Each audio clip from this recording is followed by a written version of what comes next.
할렐루야. 오늘 제목이 행악자로 인하여 불평하지 말라입니다. 네, 시편 37편 말씀이죠. 이 시편 37편 좀 깁니다. 사실 다 하려면 좀 오래 걸리고요. 그냥 뒤에 내용이 앞에 내용과 좀 중복되는 내용이 많아요. 그래서 여러분들 나중에 읽어보시면 알겠지만 핵심은 1절부터 10절에 다 들어가 있습니다. 그래서 오늘 10절까지 해서 말씀을 보겠습니다. 자, 우리가 인생을 살면서 참 고민 중에 하나가 뭐냐면 세상 일이 내 마음대로 안 된다는 것이죠. 이 세상의 모든 일들이 내 마음대로 되면 얼마나 좋겠습니까? 근데 내 마음대로 잘 안 될 때가 참 많지요. 특별히 시편 기자가 오늘 고백하는 것은 이 세상을 살아보니까 참 납득이 안 가는 일이 많다. 행악자, 악한 일을 행하는 자들이 잘 될 때도 많고 형통할 때도 많고, 나는 열심히 주님을 믿고 사는데 내 삶은 좀 힘들 때도 많고, 내 마음대로 세상이 잘 안 되는 것에 인해서 불평하고 불만을 가지게 되는 때가 많다는 것이죠. 사실 이 악인이 잘 되면요, 잘 되는 것 자체도 기분 나쁜데, 더 기분 나쁜 거는 이 의인이 잘 되면 겸손한데요, 악인이 잘 되면 교만해지죠. 이 교만한 꼴을 또 보기가 참 힘듭니다. 기고만장하고 교만한 악인의 모습, 이런 걸 보면 우리 마음에 불평과 시기와 그런 불만이 나올 수밖에 없는 것이죠. 오늘 시편은 바로 그런 고민을 안고 있는 사람을 향해서 쓴 시입니다. 이 사람이 그런 고민을 자기도 물론 있겠지만, 그러나 이 사람은 좀 연장자의 입장에서 내가 인생을 살아보니 이렇더라 라는 입장에서 이런 고민으로 번뇌하는 젊은이에게 주는 충고와 같은 시입니다. 그래서 이 시를 악인에 대해서 썼지만 악인에게 복수해 주십시오, 내 원수를 갚아 주십시오, 이런 내용이 아니고요. 그런 시를 탄원시라거든요. 애원시, 탄원시. 이 시는 탄원시라기보다는 불려면 지혜시에 가깝습니다. 지혜시. 이렇게 사는 게 지혜로운 거야, 세상은 이렇게 살아야 돼 라고 하는 지혜시에 더 가까워요. 자, 여러분, 이 내용을 보면요, 1절을 먼저 한번 읽어보겠습니다. 1절 여기 주보에 나와있죠. 같이 읽겠습니다. 악을 행하는 자들 때문에 불평하지 말며 불의를 행하는 자를 시기하지 말지어다. 지금 이 시편의 대상인 이 시를 듣는 사람은 젊은이라고 생각할 수 있겠죠. 그가 분노하고 있습니다. 지금 악인들을 보면서, 행악자를 보면서 막 부글부글 끓어오르고 있어요. 여기 보면 불평한단 말이 이 원어적으로 보면 불탄다라는 거죠. 불탄다. 우리 왜 속에서 천불 난다 이런 거 있잖아요. 속이 막 불타오르는, 속이 막 발화되었어. 부글부글 끓어오르는 그런 상태를 말하는 거예요. 이 악인의 꼴을 보니, 여기서 꼴이라고 그러죠. 꼬라지를 보니 불만이 막 생깁니다. 불평이 생깁니다. 속에서 분노가 치솟아 견딜 수가 없어요. 저는 악한 자들이 잘 되는 걸 보니까. 시기한단 말은 뭐냐면 조바심을 낸다, 안달한다. 안달하고 조바심을 내는 거죠. 자, 우리가 악인을 볼 때 그들의 모습을 보면서 막 불평이 나오죠. 불만이 나오면 어떻게 저런 자를 하나님이 놔두시는가? 저런 자를 왜 살려두시는가? 저들은 왜 저렇게 또 악한 자들인데 잘 되는가? 내 인생은 왜 이렇게 힘든가? 그리고 저들이 악한 방법으로 나보다 앞서가는 것을 볼 때, 저들이 악한 방법으로 나보다 잘 나가는 것을 볼 때, 형통한 것을 볼 때 내가 시기가 나죠. 야, 나도 하나님 지금까지 믿는다고 성실하게 거룩하게 살려고 하면 다 엉터리 아닌가? 나도 편법을 동원해서 저들처럼 악한 방법으로 성공해보는 것이 좋지 않겠는가? 시기 질투가 나는 거죠. 그 인간의 마음이죠. 그런 사람에게 이 시편 기자가 다 이럽니다. 젊은이, 너무 그렇게 분내하지 말게. 너무 그렇게 안달하면서 시기하지 말게. 그러면서 그 이유를 2절에 이야기해요. 2절에 같이 읽겠습니다. 그들은 풀과 같이 속히 배임을 당할 것이며 푸른 채소같이 쇠잔할 것이미로다. 이 악인을 풀에 비유합니다. 풀. 풀의 특징이 뭐냐면요, 오래 못 간다는 거죠. 풀에 오래 못 갑니다. 채소 오래 못 갑니다. 금방 시들어버리죠, 여러분. 금방 시들어버립니다. 그래서 우리가 악인의 형통이나 악인의 잘남을 인해서 우리가 분노할 필요가 없는 게 뭐냐면, 그들의 형통과 잘남은 잠시뿐이다. 오래가지 못한다. 시들어버린다 하는 것이죠. 특히 이스라엘은요, 우리와 좀 기후가 다르죠. 이스라엘은 사막지대고요, 1년에 2번 정도 비가 옵니다. 소위 말해서 이른 비와 늦은 비, 이른 비와 늦은 비라고 표현하죠. 근데 비가 오기 전에는 뭐 거기가 아주 건조한 지역이니까 뭐 풀들이 아주 뭐 잘 없고, 근데 이제 비가 딱 오면요, 흩어져 있던 씨들이 다 이게 발아하면서 풀들이 막 솟아오릅니다. 아주 파릇파릇하게 막, 아주 막 진짜 온 천지가 풀로 덮이는 듯이 느껴질 정도로 확 덮여요. 그런데 그 우기가 딱 지나서 조금만 지나면 건기가 오면요. 아주 마른 그런 때가 오죠. 그러면 또 이 사막 지역에 바람이 얼마나 셉니까? 그 센 뜨거운 바람이 불면 금방 풀이 다 시들어버려요. 이걸 지금 비유해서 말하는 거죠. 지금 그들이 한때 잘 나가고 한때 형통하고 한때 그래도 돼 보여도 금방 시든다. 금방 그들의 시간은 끝난다. 그들이 잘 되는 걸 보고 너무 조바심 내지 말고 너무 안달하지 말고 너무너무 괴로워하지 말라. 이렇게 이야기를 하는 것입니다. 우리나라 말 중에도 한 방에 훅 간다 이런 말 있죠. 요즘 보면 미투 이런 거 보면서 그런 거 많이 보죠. 진짜 잘 나갔는데 한 방에 훅 가버리죠. 예. 악인들이 그래 된다는 거야. 악인들이. 이게 하나의 샘플인데 악인들이 하나님이 딱 그냥 치시면 한 방에 가는 것이 인생이다. 그렇기 때문에 그렇게 부러워할 필요 없다. 자, 여러분, 악인들은 왜 한 방에 훅 갑니까? 한순간에 왜 무너진가? 왜냐하면 그들의 기초는 잘못된 데에 세워졌기 때문이죠. 기초를 바른 데, 옳은 데 세워놓으면 흔들리지 않습니다. 여러분, 예수님의 비유 중에 그런 거 있죠. 모래 위에 세운 집과 반석 위에 세운 집. 악인들은 모래 위에 세운 집이죠.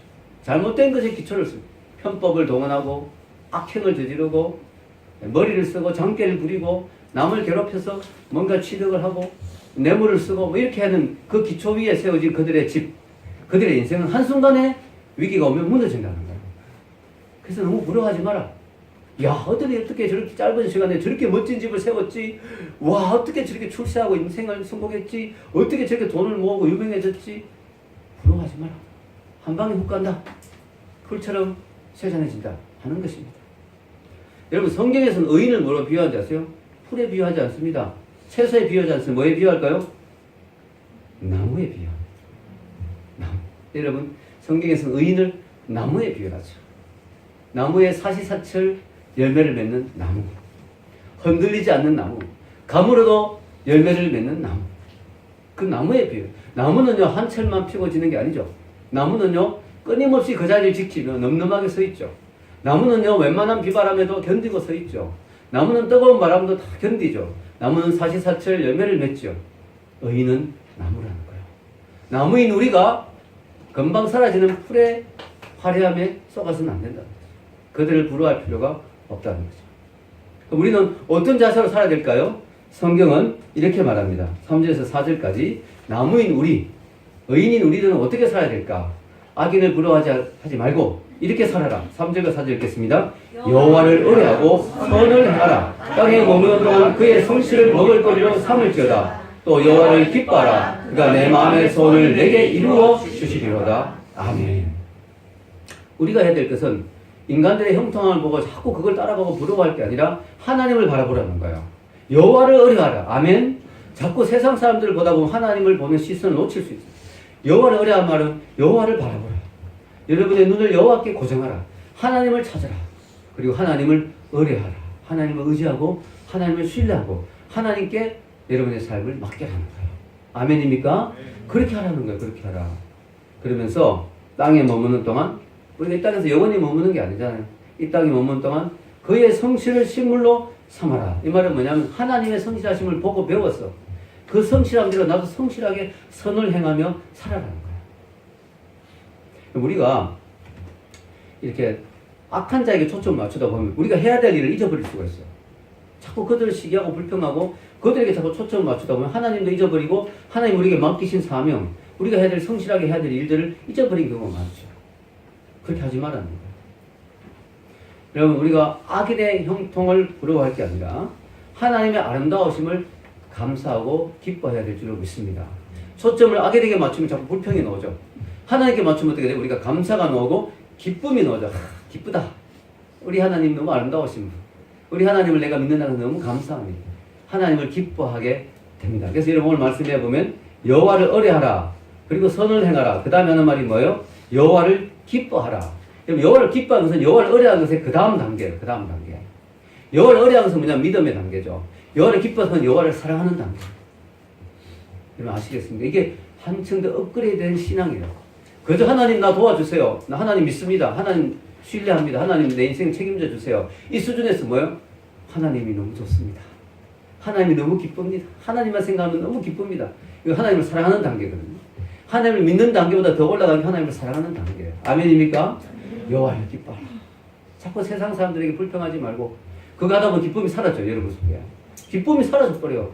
자꾸 사람들 잘 되는 거 보고 부러워하다 보면 기쁨이 사라져요. 여호와를 기뻐하라. 그럼 어떤 축복이 온다고요? 내 마음의 소원을 이루어 주시리라. 이 얼마나 좋습니까? 하나님 내 마음의 소원을 이루어 주시라. 이게 얼마나 좋습니까?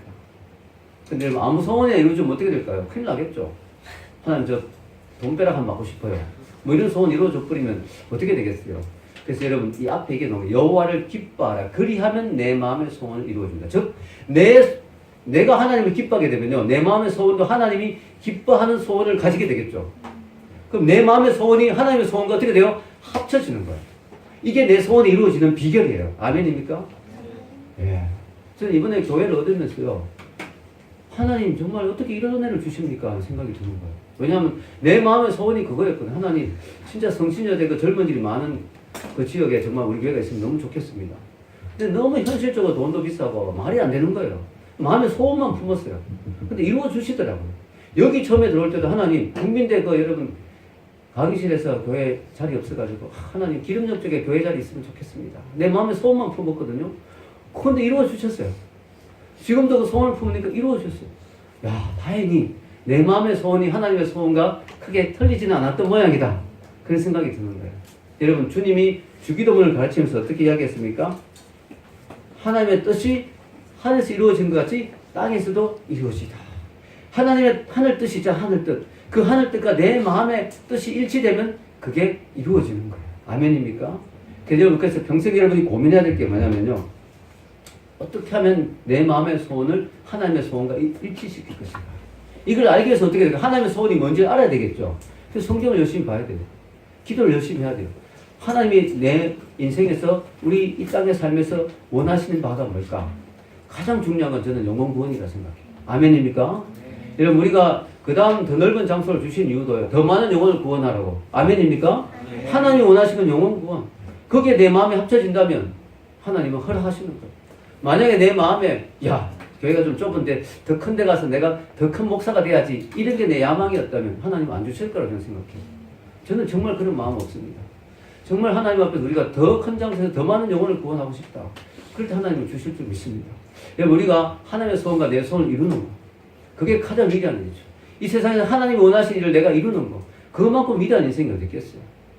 여러분 그래서 하나님은 언제나 하나님 일을 하실 때 소원을 먼저 우리에게 주세요. 빌립보서 2장 13절 읽겠습니다. 너희 안에서 행하시는 이는 하나님이시니 자기의 기쁘신 뜻을 위하여 너희에게 소원을 두고 행하게 하시나니. 아멘. 하나님이 우리에게 소원을 두고 행하게 하는 그 이유가 자기의 기쁘신 뜻을 이루기 위해서. 그래서 여러분 끊임없이 점검해 봐야 돼요. 내 마음에 이런 소원이 생겼는데 이게 내 정욕이나 내 욕심이나 내 야망에서 나온 게 아닌가? 아니면 하나님이 주신 비전인가? 하나님이 주신 소원인가? 이걸 계속 점검해 봐야 돼요. 내 야망이나 내 비전이면 해도 안 됩니다. 그리고 돼도 내가 불행합니다. 돼도 내가 불행해요. 나를 망쳐요. 그러나 하나님의 소원이라면 이루어주시고 또 되면은 하나님께 영광되고 나에게 큰 기쁨이 됩니다. 아멘입니까? 그래서 내 마음의 소원을 계속 점검해 봐야 돼요. 여러분 5절에서 6절에 보면요. 하나님이 계속 주시는 약속의 말씀이 있죠. 읽겠습니다. 내 길을 여호와께 맡기라. 그를 의지하면 그가 이루시고 내 의를 빛같이 나타내시며 내 공의를 정오의 빛같이 하시리로다. 아멘. 얼마나 좋은 말씀입니까?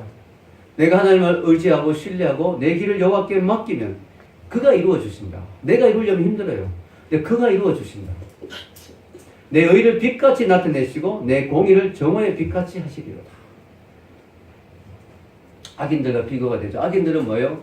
빛이 임하면 시들어버리고 그들은 망하는 것이죠. 그러나 내가 내 길을 여호와께 맡기고 내가 하나님 기뻐하시는 삶을 살면 하나님은 내 의를 더 드러내 주시고 내 공의를 빛같이 드러내 주시고 내 인생을 찬란하게 만들어 주시고 아멘입니까? 별처럼 빛나게 해주시고 그렇게 우리를 만들어 주신다는 거죠. 이게 하나님의 약속이에요. 악인들은 점점 시들어가고 점점 망해가지만 우리는 점점 형통해지고 축복해지는 길로 하나님이 인도하시는 것이죠. 여러분 잠언서 16장 3절에 비슷한 말씀이 있죠. 이런 말씀 여러분 꼭 기억하시면 좋겠죠. 읽겠습니다. 너의 행사를 여호와께 맡기라. 그리하면 내가 경영한 것이 이루어지리라. 예, 하나님이 경영한 걸 이루어진다고 약속했어요. 자, 우리가 여기서 이걸 이루기 위해서는 해야 될 중요한 일이 하나 있습니다. 먼저 아세요? 7절 읽겠습니다. 여호와 앞에 잠잠하고 참고 기다리라. 자기들이 형통하며 악한 꾀를 이루는 자 때문에 불평하지 말지어다. 좀 전에 1절에서 불평하지 말라 했죠. 이걸 다시 한번 되풀이하면서 뭐라고 하냐면 너희들이 힘든 거 안다. 그 불평이 나오는데 잠잠하면 참고 기다리는 게 힘드냐. 이걸 잘해야 된다. 이걸 잘해야 된다. 이걸 잘해야 된다. 여러분 우리가 하나님 앞에서 잠잠하며 참고 기다리는 걸 잘해야 된다. 이 잠잠하는 것은 불평을 거치라는 것이죠. 근데 여러분 참고 기다리면 막연하게 아무것도 안 하고 있으라는 뜻이 아니에요. 이게 참고 기다리라는 것이 원어로 보면은 몸부림친다는 뜻이에요. 씨름한다는 뜻이에요. 그 말은 뭐냐면 사람들 앞에서는 잠잠하고 불평하지 말고 하나님 앞에서 몸부림쳐라는 거예요. 같이 가는 거예요. 같이. 이게 모순되는 것 같아서 그렇지 않아요. 자꾸 사람들 앞에서 불평하고 싶은 거 참고 하나님 앞에서는 몸부림. 하나님 이게 뭡니까? 악인들이 덕사하고 있지 않습니까? 하나님 뜻을 이루어 주십시오. 이 땅에 하나님의 공의가 서게 해주십시오. 몸부림치며 기도하라는 거예요. 그리고 때를 기다리라는 거죠. 때가 되면 하나님이 이루어 주시리라. 아멘입니까? 아멘. 왜냐하면 내가 났으면 안 되는 게 그럼 하나님이 할 일이 없잖아요. 하나님의 주권을 우리가 믿어야지. 하나님의 섭리를 믿어야지. 하나님이 다스려 주십시오. 하나님이 약한 자들 처리해 주십시오. 하나님께 맡깁니다. 그런 부분이 있어야 되지 않겠어요? 8절 읽겠습니다. 분을 거치고 노를 버리며 불평하지 말라. 오히려 악을 만들 뿐이라. 하나님 왜 이렇게 악에 대해서 불평하지 말라 하냐면 제가 하나님 악에 대항해서 싸우라 할 때가 있어요. 그때 싸워야죠. 그러나 많은 경우에 자꾸 짜증내고 불평하지 말라 하는 이유는 문제는 뭐냐면 악을 더할 뿐이다. 이게 무슨 말이에요? 악을 잡으려 하다 나도 악인이 돼버리는 거예요. 그럼 기존에 악인이 있는 데서 악인이 하나 더 생겨버려요. 악을 더하는 거예요. 그래서 내가요 불평하고 불만하고 막 시기 질투하고 막 악한 자에게 하다 보면 나도 악한 자가 돼버린다니까. 그럼 악을 더해야 하는 거예요. 악을 더하는 거예요. 조심하라는 거예요. 조심하라. 성경에 원수 갚는 것이 하나님께 달려있단 말이 자주 나오죠. 그래서 우리가 하나님께 맡기는 거, 하나님의 섭리를 인정하는 거 필요합니다. 자, 이제 9절과 10절에 이제 결론적으로 악인과 의인의 결말이 나오죠. 읽겠습니다. 진실로 악을 행하는 자들은 끊어질 것이나 여호와를 소망하는 자들은 땅을 차지하려다. 잠시 후에는 악인이 없어지리니 내가 그것을 자세히 살필지라도 없어리로다. 아멘. 여기 보면 땅을 차지하는 사람이 있고요. 땅에서 사라지는 사람이 있어요. 대조적으로 나오죠. 땅을 차지하게 되는 사람이 있고요. 땅에서 사라지는 사람이 있어요. 잠시 후에 살펴봐도 없다는 거예요. 워낙 하나님이 싹 쓸어버렸기 때문에 흔적도 못 찾는다. 흔적도 못 찾는다. 자, 여러분. 악인들이 승리의 노래를 부르는 것은 잠시입니다. 그 후엔 통곡이 이어집니다. 자, 여러분, 땅을 차지한다는 것은요, 최종적인 승리를 말하죠. 최후의 승리. 또 이것을 영적으로는 하늘나라 기업을 받는 것을 의미합니다. 예수님도 온유한 자가 땅을 차지한다 했잖아요. 땅을 차지하는 것은 바로 최후의 승리를 얻는 것이고 하나님 나라의 기업과 영원한 천국을 소유하는 것을 의미합니다. 이 땅에서 잘난 척하던 사람들, 행악자들은 잠시 잘 나간 것 같아도 땅에서 끊어지고 영원한 고통 가운데 가게 됩니다. 그러나 이 땅에서 묵묵히 성실하게 여호와를 의지하며 하나님 앞에서 선을 행한 자들은 결국은 땅을 차지하게 되고 천국을 소유로 누리게 됩니다. 할렐루야. 여러분 인생을 살면서 말도 안 되는 행동을 하는 사람들이 있습니다. 분명히 직장에서도 꼭 그런 사람들이 있어요. 꼭 여러분을 힘들게 하는 사람들이 있습니다. 많은 사람들이 동의하고 있죠. 예, 있습니다. 그리고요, 우리 삶에서도 참 말도 안 되는 일들이 있죠. 또 우리가 보면 이 나라에 보더라도 참 행악자들이 많죠. 나쁜 사람들이 많습니다. 그런데요, 그들을 보고 너무 불평하기보다는 우리 초점을 하나님께 맞추고요, 멀리 봐야 된다. 멀리. 하나님은 시간의 하나님, 역사의 주인이신 하나님. 누가 그런 말 했습니다. 하나님의 심판의 맷돌은 천천히 갈리지만 결국 모든 것을 부숴뜨린다. 역사적으로 여러분 독재자를 보십시오. 독재자 치고 잘 된 사람이 있었습니까? 다 비참해졌어요. 그들이 독재할 때는 뭐 형통하고 정말 대단한 것 같았어요. 결국은 독재자들은 오래 가지 못해요. 결국 역사의 심판을 다 받잖아요. 마찬가지입니다. 여러분, 우리가 이 세상의 악한 자들은요, 하나님의 시간의 심판 앞에서 역사의 심판 결국은 다 망하게 돼 있어요. 망하게 돼 있어요. 시간은 하나님 편이에요. 왜냐, 하나님은 영원하시니까. 아멘입니까? 시간은 하나님 편입니다. 여러분, 시간의 주관 되신 하나님이 결국은 다 하나님의 뜻을 이룰 것입니다. 그래서 여러분, 우리 기독교인의 믿음이란 건 뭐냐면요, 현실이 말씀과 일치하지 않는 듯이 보일 때, 시편 1편에 보면요, 악한 자들은 망하고 의인은 형통하다고 그렇게 돼 있잖아요. 현실은 의인들이 고통받기도 하고요. 악한 자들이 형통하기도 해요. 하나님 말씀이 현실과 정확히 일치 않을 때가 있어요. 그때 우리에게 믿음이 요구되어지는 거죠. 믿음을 발동해야 됩니다. 아직까지 현실이 하나님 말씀대로 다 이루어지지 않더라도 하나님의 뜻이 분명히 이루어질 걸 믿고 최후 승리를 믿고 믿음으로 나가는 거, 그게 우리가 해야 될 일이죠. 그게 바로 믿음의 테스트예요. 믿음의 테스트. 그 테스트 앞에 우리가 아멘 해야 될 줄로 믿습니다. 비록 이 세상이 흉흉한 것 같아도 악인이 득세하는 것 같아도 우리가 하나님을 의지하고 여러분은 악한 자의 자리에 서지 마십시오. 아멘? 서지 말고 선한 자의 자리에 서고 손해보더라도 의인의 자리에 서고 형통케 하는 자리에 서고 성실하고 선을 행하고 하나님의 뜻을 따라 가는 그 길을 걸어갈 때 하나님은 우리 마음의 소원을 이루어 주시고 우리의 의를 정오의 빛같이 드러내 주실 것입니다. 최후 승리는 여러분의 것입니다. 하나님께 영광을 돌린 여러분의 삶이 되기를 축원합니다. 기도하겠습니다.